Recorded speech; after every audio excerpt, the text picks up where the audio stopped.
you ever noticed how easy it is to mistake good intentions for real responsibility? We tell ourselves we care about our families, our communities, or the problems facing the world, but caring and acting are not the same thing. At some point, every one of us has to decide whether our values will remain ideas in our heads or if those values will become actions that genuinely improve the lives of others. I'm Brandon Jubar, and this is Mythologizing the Bible, where we'll be taking a look at 3 readings from the Christian Bible through the lens of sacred myth. As we reflect on the readings for the 15th Sunday we share. In this episode, we're asking a challenging question. Where in my life am I settling for thoughts and prayers, for good intentions, instead of cultivating the hard, real-world action that my community actually needs? So, grab a comfy seat, a glass of your favorite beverage, and let's look at some ancient stories together in this edition of Mythologizing the Bible, where we'll be exploring the readings for the 15th Sunday in Ordinary Time, Cycle A of the Roman Catholic Lectionary. So our first reading is from Isaiah. It's chapter 55, verses 10 through 11. Our second reading is from the letter to the Romans. It's chapter 8, verses 18 through 23. And our gospel reading is from Matthew. It's chapter 13, verses 1 through 23. Now we'll start by going through all 3 of the readings. Then we'll look for the messages and the main lesson in each one. Finally, we'll bring everything together, look at what it means for us today, and talk about where we go from here. And with that, let's begin. Our first reading is from the prophet Isaiah. Thus says the Lord, as the rain and the snow come down from heaven, and do not return to it without watering the earth and making it bud and flourish, so that it yields seed for the sower and bread for the eater, so is my word that goes out from my mouth. It will not return to me empty, but will accomplish what I desire and achieve the purpose for which I sent it. Our second reading is from Paul's letter to the Romans. Brothers and sisters, I consider that our present sufferings are not worth comparing with the glory that will be revealed in us. For the creation waits in eager expectation for the children of God to be revealed. For the creation was subjected to frustration, not by its own choice, but by the will of the one who subjected it, in hope that the creation itself will be liberated from its bondage to decay and brought into the freedom and glory of the children of God. We know that the whole creation has been groaning as in the pains of childbirth right up to the present time.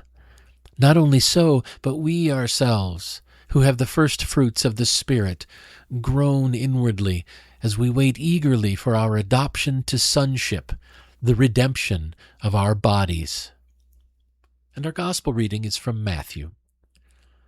That same day Jesus went out of the house and sat by the lake. Such large crowds gathered around him that he got into a boat and sat in it, while all the people stood on the shore. Then he told them many things in parables, saying, A farmer went out to sow his seed. As he was scattering the seed, some fell along the path, and the birds came and ate it up. Some fell on rocky places, where it did not have much soil. It sprang up quickly because the soil was shallow. But when the sun came up, the plants were scorched, and they withered because they had no root. Other seed fell among thorns, which grew up and choked the plants. Still other seed fell on good soil, where it produced a crop 100, 60, or 30 times what was sown. Whoever has ears, let them hear. The disciples came to him and asked, Why do you speak to the people in parables? He replied, Because the knowledge of the secrets of the kingdom of heaven has been given to you, but not to them. Whoever has will be given more, and they will have an abundance. Whoever does not have, even what they have will be taken from them. This is why I speak to them in parables.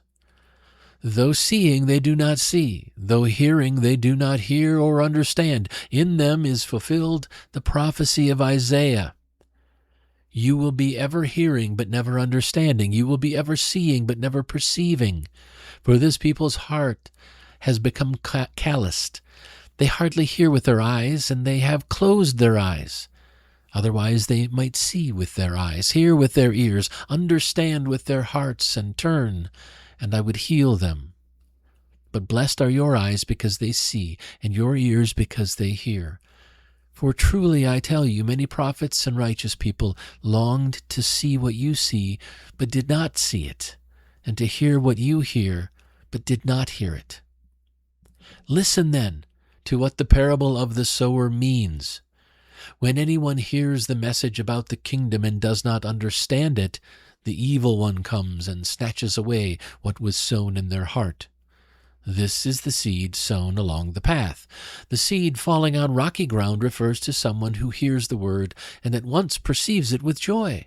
But since they have no roots, they last only a short time. When trouble or persecution comes because of the word, they quickly fall away. The seed falling among the thorns refers to someone who hears the word, but the worries of this life and the deceitfulness of wealth choke the word, making it unfruitful. But the seed falling on good soil refers to someone who hears the word and understands it. This is the one who produces a crop, yielding 100, 60, or 30 times what was sown. All right, so let's go back and take a critical look at these readings and see what learnings and lessons we can find if we dig around just a little bit. So our first reading was from the prophet Isaiah. And the imagery in this passage is, it's beautifully simple. Rain and snow fall to nourish the earth, allowing plants to grow, allowing life to flourish. Whether or not we see this as some sort of divine promise, the metaphor reminds us that nature is productive. It doesn't exist merely for its own sake. It creates the conditions for something greater. Our freedom should work the same way. Every day we're free to choose how we spend our time, where we focus our energy. We're free to choose how we respond to the people around us. But responsibility begins when we ask a simple question. What are my choices producing? Freedom without purpose, it's not much more than unused potential. This moves our attention away from good intentions and toward meaningful results. We don't improve our families, our workplaces, our communities just by believing the right things. We improve those places and those things and those people by consistently making choices that encourage growth, that solve problems and leave people better than we found them. Freedom only becomes meaningful when it's directed toward purposeful action that benefits the world around us. So the main lesson I got from our first reading is that responsibility gives freedom a purpose. Like rain that brings life to a field, our choices have the power to shape the world around us.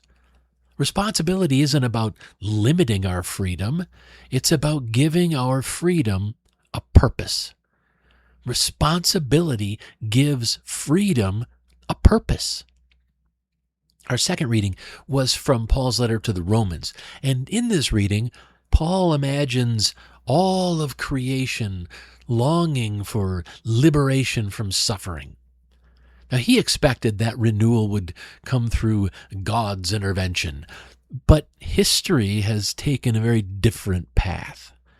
The greatest improvements, the greatest improvements in human life have come because ordinary people accepted responsibility for making the world better. Now, that perspective reminds us that none of us lives in isolation.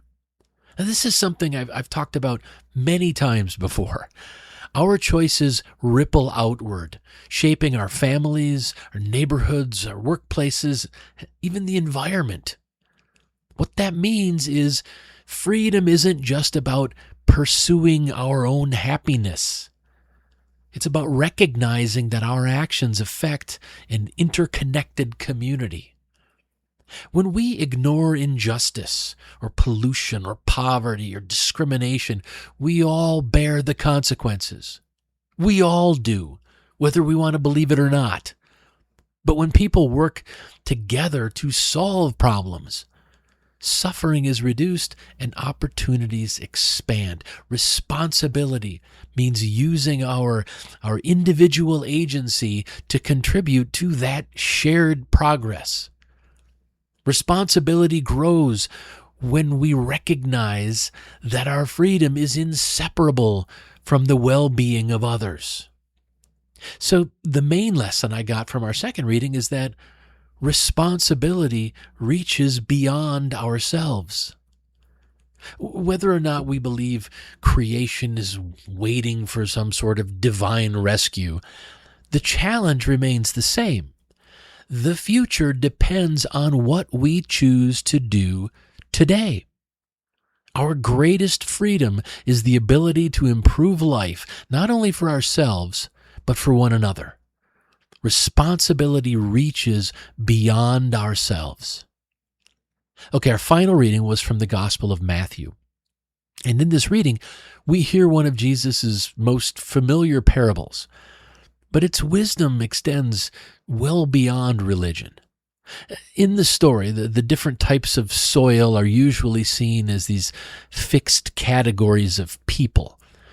But people can and do change. That means these various types of soil could actually represent different conditions of the human mind. At various times in our lives, each of us has been rocky ground, thorny ground, or fertile soil for different ideas. Now, that makes the story less about judgment and more about personal growth. We can't control every circumstance that shapes us, but we can influence the habits, relationships, and environments that help us become wiser, kinder, and more resilient. Responsibility means tending the soil instead of blaming the seed. The good news is that character isn't something we're simply born with. Like a well-tended garden, character can develop through consistent effort, which includes honest self-reflection and a willingness to learn from experience. The more intentionally we cultivate ourselves, the more likely our actions are to produce lasting benefits that help us and others.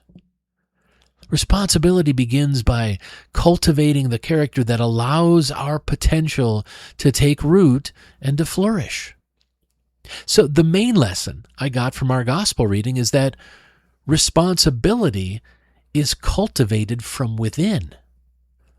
The parable of the sower reminds us that growth doesn't happen by accident. Our choices shape the condition of our own character, and that character shapes the impact we have on the world. Responsibility, therefore, is cultivated from within. All right, let's review the lessons we've talked about so far. In our first reading from Isaiah, the main lesson I came away with was responsibility gives freedom a purpose. In our second reading from Romans, the main lesson I got was responsibility reaches beyond ourselves. And finally, the main lesson I got from our gospel reading was responsibility is cultivated from within. These three readings, they sort of take us on a journey that begins with our own choices and ends with our shared future. At first, we're reminded that freedom isn't valuable simply because we have it. It matters because of what we do with it. Then we discuss the fact that our choices never affect only ourselves. They ripple through families, communities, and even the wider world. And finally, we were challenged to recognize that responsible living doesn't happen by accident. It grows from the daily work of shaping our own character. When we bring those ideas together, a very powerful truth emerges. Responsibility is the bridge between freedom and human flourishing. The more intentionally we cultivate ourselves and use our freedom to lift others, the more likely we are to leave the world healthier, kinder, and much more hopeful than we found it. So why should we care about any of this? Well, we should care about these lessons because responsibility matters. The world isn't changed by good intentions alone. After every tragedy, we hear promises of thoughts and prayers, but kind words don't rebuild flooded towns. Prayers don't reduce gun violence or lift families out of poverty. If our values never become action, what can they possibly accomplish? Responsibility asks us to measure our character not by what we believe, but by what we actually do. This is important because responsibility also reminds us that our choices never exist in a vacuum. Every purchase we make, every policy we support, every resource we consume affects someone else. You know, in the United States, we like to celebrate personal freedom. Oh, hell, we love to celebrate personal freedom. But freedom without concern for its consequences can leave others carrying the burden. A healthy society depends on people who recognize that our well-being is deeply interconnected. We should care about this because responsibility requires intellectual honesty. It's easy to stay inside comfortable echo chambers. It's easy to dismiss ideas that challenge our worldview. But growth only happens when we're willing to question our assumptions, when we're willing to really examine the evidence, and when we're willing to change our minds when necessary.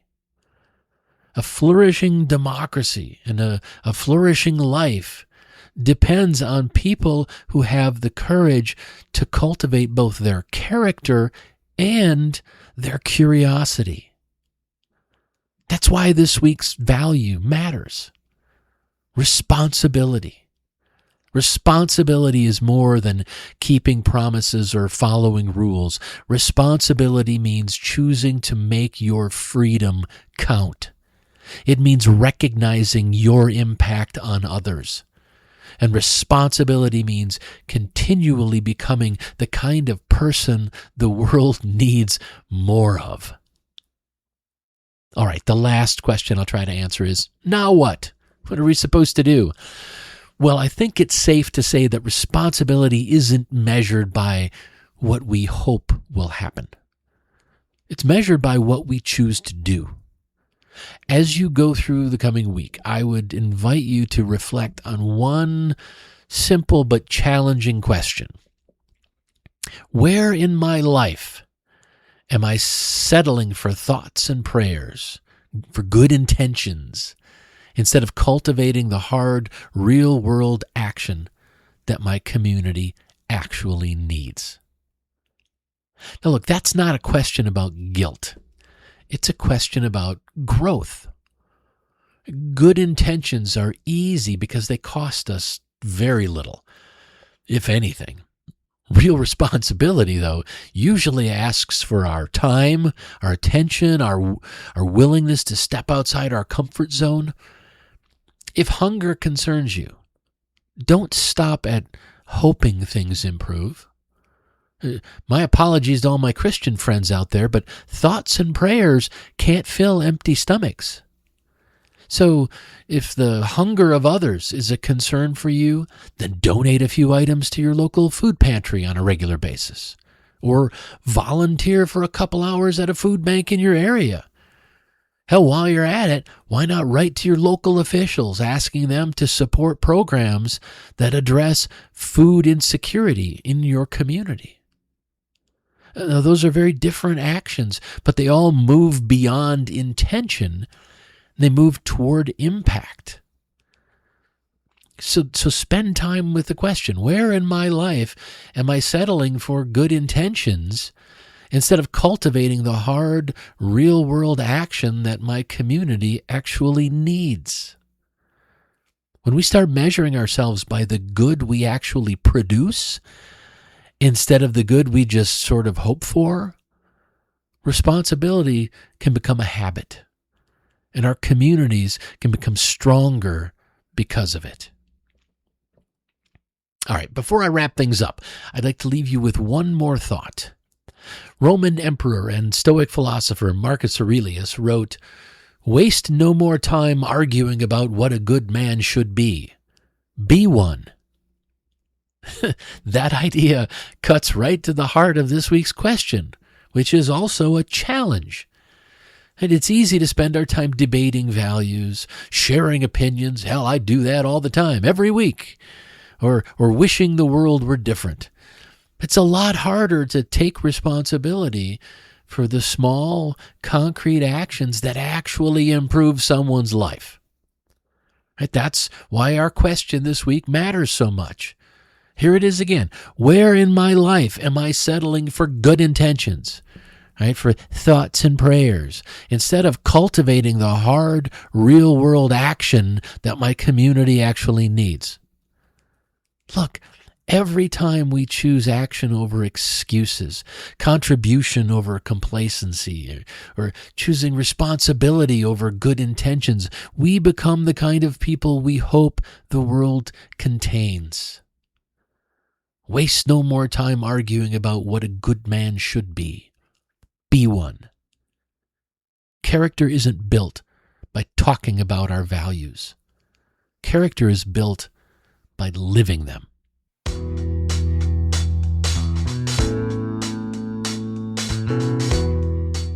All right, we've come to the end of this episode. Thanks for joining me. I'll be back again next week, but in the meantime, I encourage you to engage with our question for the week and pay attention to the important lessons you come across wherever you find them. You'll create a more purposeful and joyful life, and you'll start to feel more connected to the world and the people around you. I hope you enjoyed this episode of Mythologizing the Bible as we did a deeper dive into the readings for the 15th Sunday in Ordinary Time, Cycle A of the Roman Catholic Lectionary. Remember that the more intentionally we cultivate ourselves and use our freedom to lift others, the more likely we are to leave the world healthier, kinder, and more hopeful than we found it. The Bible readings used for this episode are from the Holy Bible, New International Version, NIV, copyright 1973, 1978, 1984, and 2011 by Biblica Inc., used by permission, all rights reserved worldwide. Thanks again for listening. If you like this content, please consider telling a friend about it. The more people who hear the positive messages I'm sharing, the better. Mythologizing the Bible is a live-streamed series held most Thursdays at 8 p.m. Eastern Time on twitch.tv/thecodaproject. Every week, the audio of these Mythologizing the Bible presentations is released as a podcast. You can find the podcast at thecodaproject.com or on Spotify, Apple Podcasts, YouTube, and Pocket Cast. To learn more, to subscribe to my mailing list, and to keep up on everything I'm doing with the Coda Project, please visit thecodaproject.com.